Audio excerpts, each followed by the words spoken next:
Welcome to Dialogue. The newly released Munich Security Conference report 2024 highlights growing concerns over the lose-lose dynamics, when many governments are forsaking the benefits offered by global cooperation. How can nations avert this vicious cycle? And what are the factors behind the increasing geopolitical fragmentation and waning cooperation between global powers? What are the prospects for global security and stability for 2024? Joining us for our discussion today in Munich is Dr. Benedikt Franke, Vice Chairman and Chief Executive Officer at the Munich Security Conference. I'm Xu Qinduo.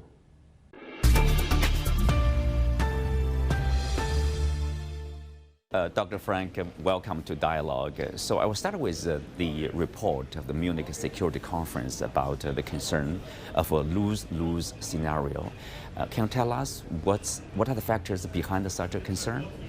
I think we've seen quite clearly that over the last couple of years we've become pretty bad at creating win-win scenarios, that we are more concerned about relative gains than absolute gains.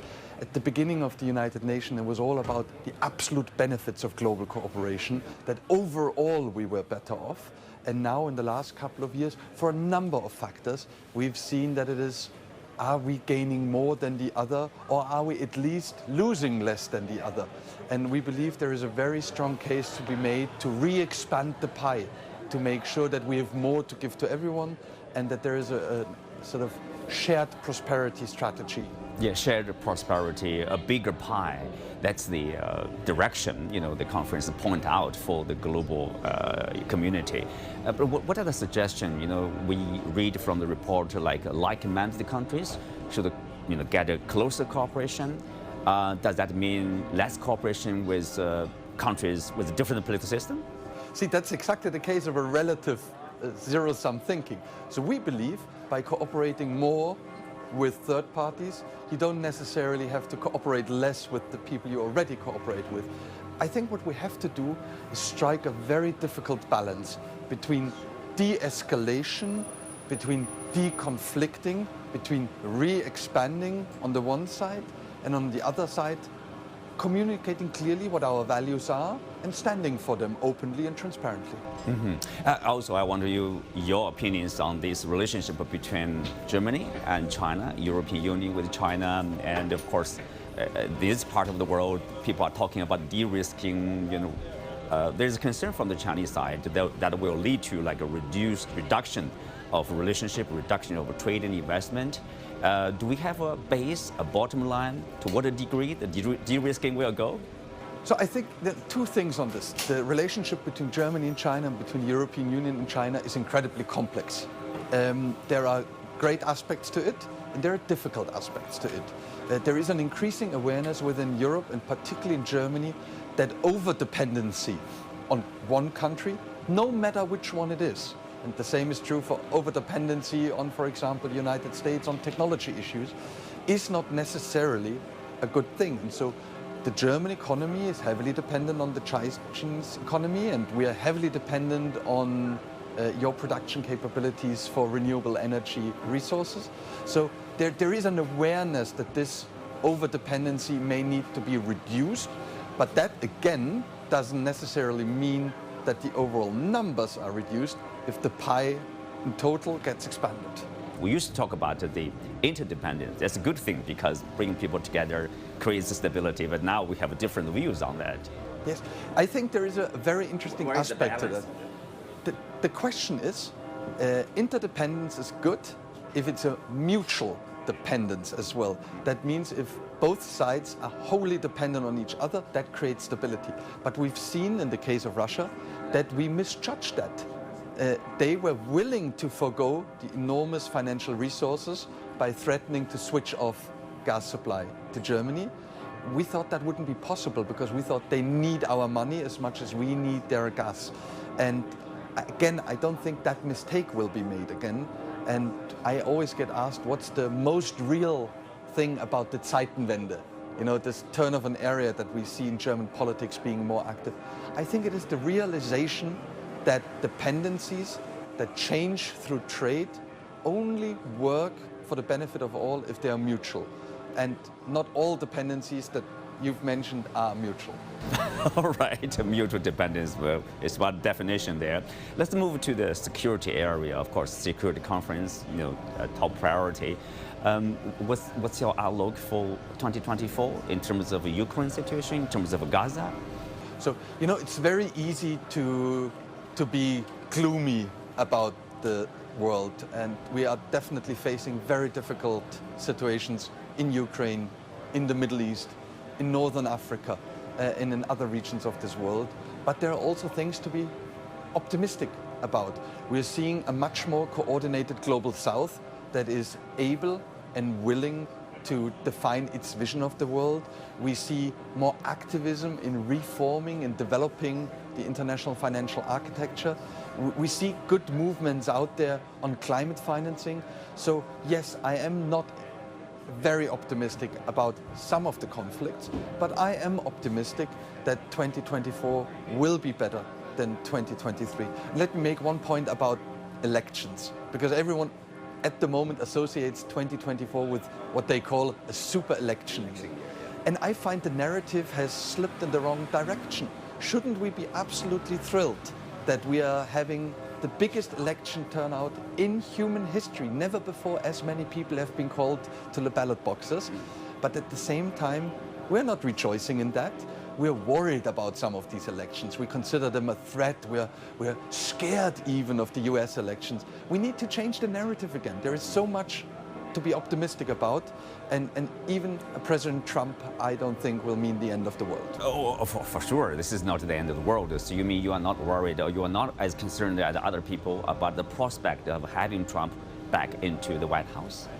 Like in terms of a relationship with the European Union over Ukraine situation, he would probably say, oh, no military aid to Ukraine anymore? I personally believe that's the wrong decision. What I'm saying is not that I support his political messaging or even his style, but this is a decision of the American people, and I think we should rejoice in the fact that this is a democratic system and that so far the institutions have held, and that this at the end will come down to a battle of ideas and narratives. And I just hope that the side that fights for Ukraine aid, that side that fights for multilateral institutions, the side that fights for development aid is the one that wins at the end.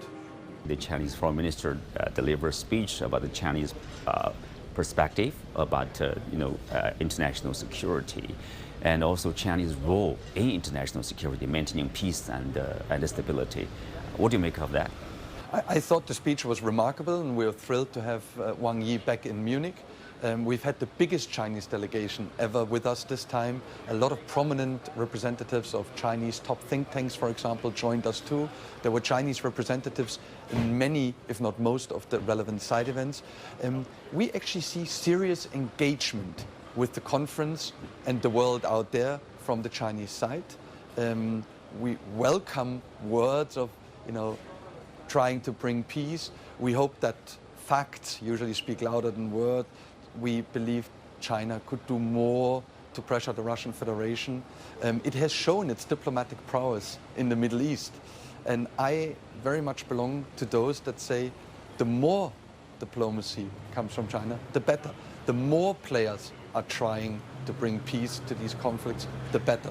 So those were welcome words, and we hope the Chinese delegation found the trip here worthwhile and continues to be ready to have the uncomfortable debates here in Munich. Right, China introduced recently a policy of a visa-free treatment of people from this country. They can buy a ticket and fly to China. I would see people see this as a goodwill gesture to strengthen people-to-people bond between Germany and China. What do you make of that? Obviously from the Chinese point of view, they want to maintain or improve the relationship with Germany. I'm pretty sure that Germany has all interest in the world to continue to improve the relationship with Beijing. Things like visa-free travel are a blessing, an absolute blessing, and we should have more of them. And I think the more engagement points you have between populations, the better, because it will hopefully also shape the political discourse. Thank you, Dr. Franke. Thank you so for much your for time. having me.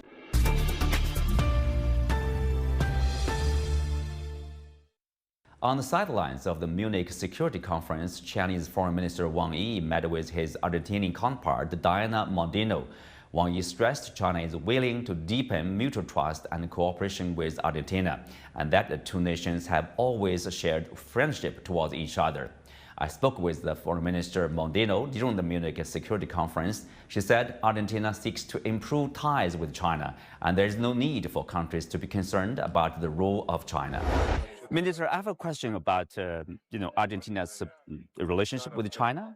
The government is new. When it was formed, there was a talk of, readjustment of China policy, if not break off with China. So only in the media. Neither our president during. So how do you describe your China policy now? No. I mean, let me go backwards. What our president Javier Milei explained is that we will not have deals among governments. And that may be difficult to understand from abroad, but we come from a country where most decisions were made by the government in the sense that what could be sold, at what price it should be sold, what kind of timing would be.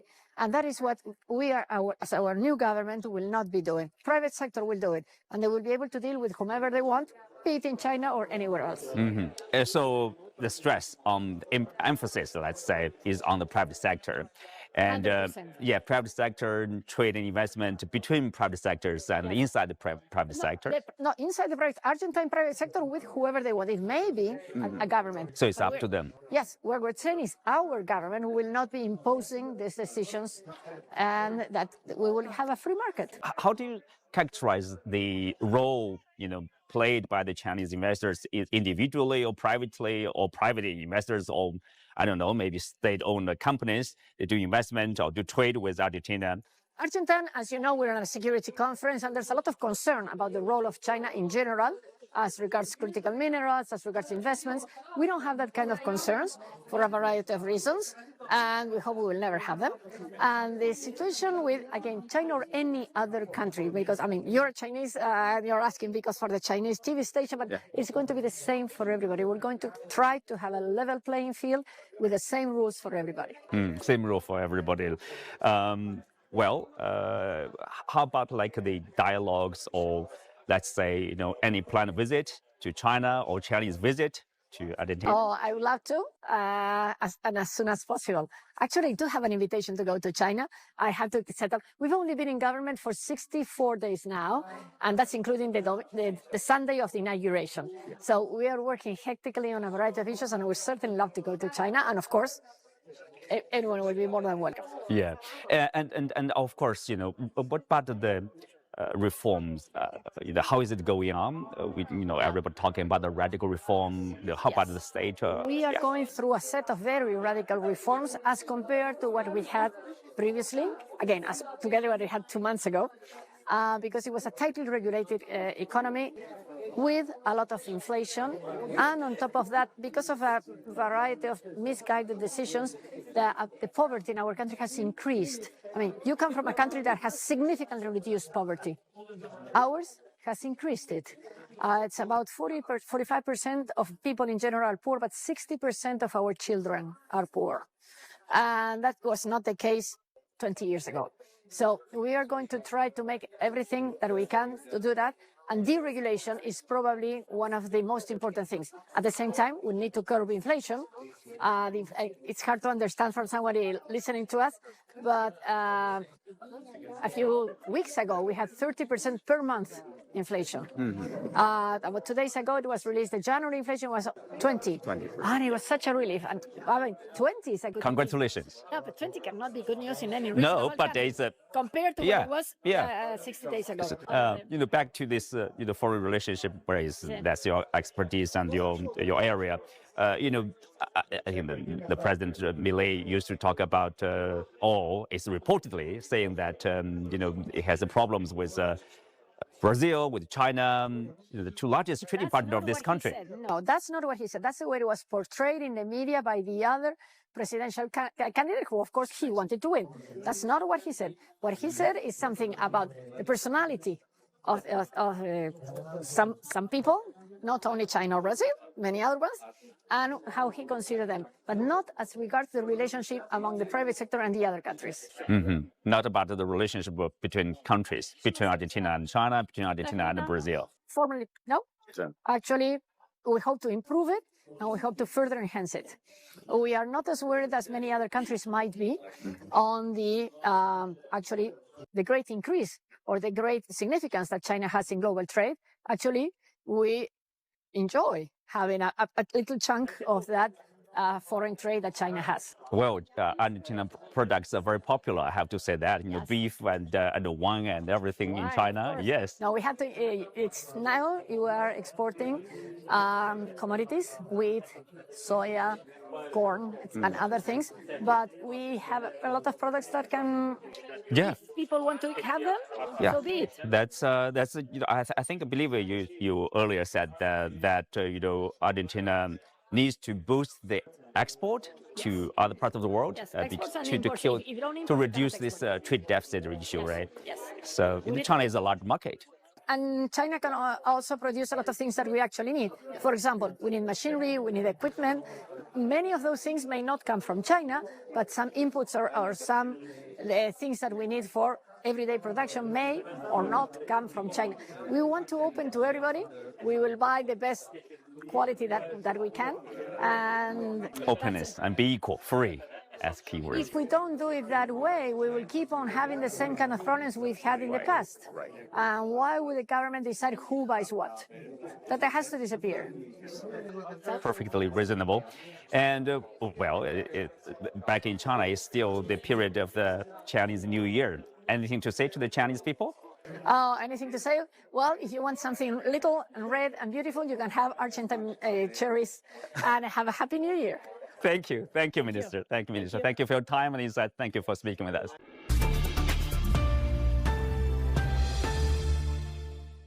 And next, I spoke with Granham Douglas Allison Professor of Government at Harvard University, who coined the phrase Thucydides' trap, a theory which describes when the dominant power's position is threatened by a rising power and the likely conflict that will come as a result. Are China and the US on a collision course for inevitable conflict? And what are his observations on the Munich Security Conference, which analyzes the security situation in the world today? Welcome to Dialogue, Professor. Thank you. So if you look at the report for this year's security conference, it raises the prospect of a lose-lose situation. And I understand that, the purpose is to avoid that kind of scenario. Do you agree with that kind of concern? I think basically yes. I think you can't look at the war in Ukraine and the war in Gaza and other events around the world and not say what's going on, and are we in a period of greater danger than we would have imagined we were in 5 years ago or 10 years ago. But I would say, on the other hand, we should keep in mind the big picture. And the big picture, in my view, is best summarized in three numbers: 78, 78, and 9. And if you know the questions to which of those, each is the answer, you get the big picture. So 78 is the number of years without a great power war. This is a historically unprecedented long peace. It's a great accomplishment. It's impressive, yeah. It's fragile. 78, second, is the number of years since nuclear weapons were used in a war. Again, unbelievable. But a great achievement. Was thrown into some risk when Putin was looking at the possibility of conducting nuclear strikes on Ukraine, which he might look at again. So not to be taken for granted. And then 9 is there are only 9 nuclear weapon states. Well, that's incredible. So the international security order that has allowed you and me to live our whole lifetime without great power war. I mean, there was World War I, there was World War II. You go back historically, there were wars always, every 50 or so years. And without another use of nuclear weapons in our whole lifetime, amazing. Okay? Be grateful. And 9, extremely grateful. And that's not to take anything for granted, but I think that you would need to look at both, the big picture and then locate the lose-lose within that. Mm-hmm. Well, you mentioned about the nuclear weapons. Of course, they're are talks, at least among some politicians in this country, Germany, and also, say, generally in Poland, talked about, oh, probably we need to go nuclear to protect ourselves. What do you make of that kind of? Well, I think it reminds us, again, how strange it is that there's only 9 nuclear weapon states. So if nuclear weapons are good for China, or good for the U.S., or good for Russia, why are they not good for me, okay? If I'm another country? They're an old technology. If North Korea can have nuclear weapons, anybody can, virtually. Okay? So the non-proliferation world, which has been built over these 78 years, is unnatural. And we need to appreciate that. And that's why, again, I think that the stakes of the countries that have nuclear weapons, including China and the U.S., in maintaining this order in which there's not a spread of nuclear weapons. Yes. Meant for it. Yeah. Right. Well, back to what you said about the big picture. Of course, China, U.S., the 2 largest economy, relationship of them defines not only their ties but also the global order in a sense. The 2 leaders, they met last year at San Francisco. Where are we now?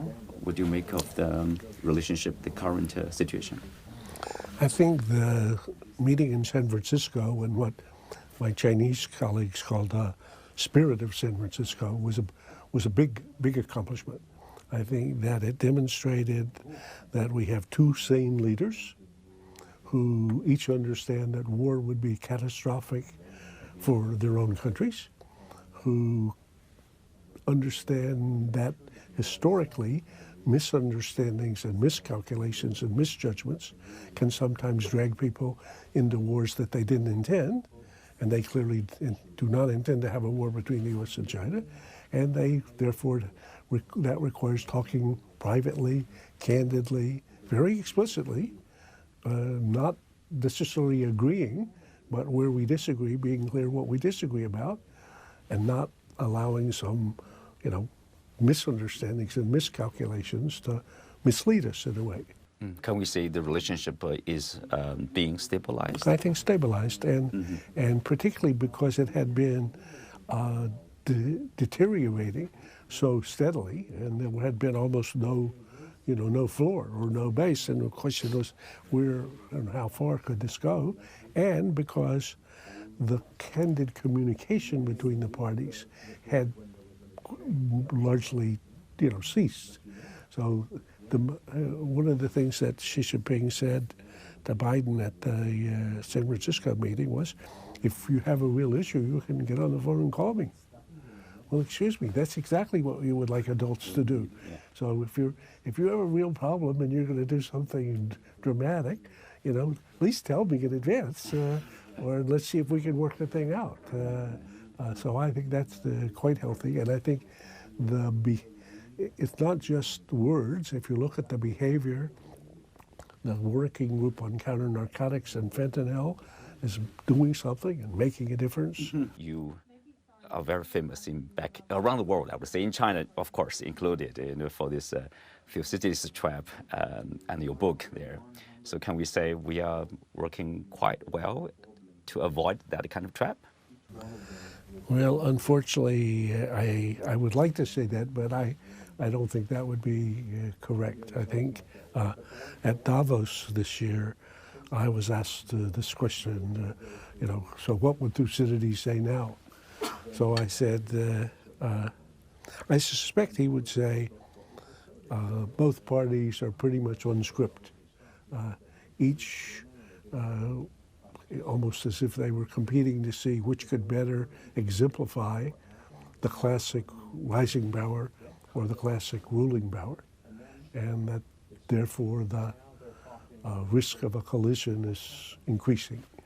And now I would say, fortunately, San Francisco was, something on the positive side, but the structural reality is that China is a meteoric rising power, that China is determined, or Xi Jinping's China, determined to make China great again, the great rejuvenation of the great Chinese people.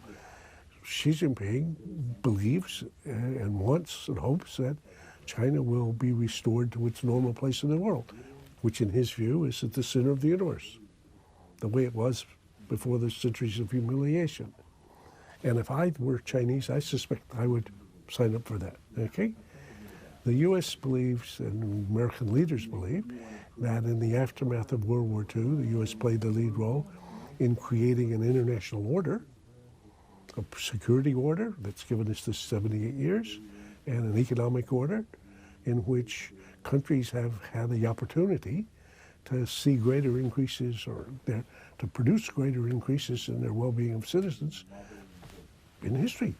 And no beneficiary more than China. I mean, China was a poor country, the poor developing country in 2000 when it came into the WTO. If China continues more or less on its current trajectory, there'll be bumps and bumps. There's 4 times as many Chinese as there are Americans. Chinese are pretty smart, they're pretty hardworking, so let's imagine they're half as productive, only half as productive as Americans. They're going to have a GDP twice the U.S. Oh my God, that's shocking to Americans. That's a calculation. So the structural reality is this is going to be a fiercely competitive relationship. On the other hand, at the same time, we both have nuclear arsenals such that we are in a version of mutual assured destruction, so that if we had a nuclear war, we'd end up destroying all of China and all of the U.S. So Ronald Reagan, thinking about this, said, wait a minute, a nuclear war cannot be won. At the end of your country is destroyed, that's not a victory. So it must never be fought. So now we have to do whatever we have to do to make sure we're not going to have a war. Big, okay? Secondly, we live in the same biosphere on a small planet. And either party's greenhouse gas emissions go into the same biosphere. So it doesn't matter whether it comes from China or it comes from the U.S., we're on a trajectory where we could make the whole biosphere uninhabitable for everybody. You know? So we have a common interest in trying. The financial system is so entangled that when the Americans made a great financial crisis in 2007-8 in Wall Street, we would have had a Great Depression if it wasn't for China and the U.S. working together with a stimulus to prevent that. So we have a lot of very shared interests. So I think the problem is, and the reason why the relationship was so difficult, and why it'll be so difficult to manage, requires a great statecraft, is that we're going to be fierce competitors and intense cooperators at the same time. So I think that we need all to stretch our imaginations from ancient Chinese wisdom, from what we can learn from commercial world, or what we can learn from sporting. So in sporting events, parties compete fiercely. You know, you want to run faster, I want to run faster. Actually, we both run faster if we're running against each other. But we don't want to end up destroying, you know, the whole game, because otherwise we don't have anybody to run against. Yeah. Thank you, Professor. Thank you so much. Thank you for your time and insight. Yeah, thank you.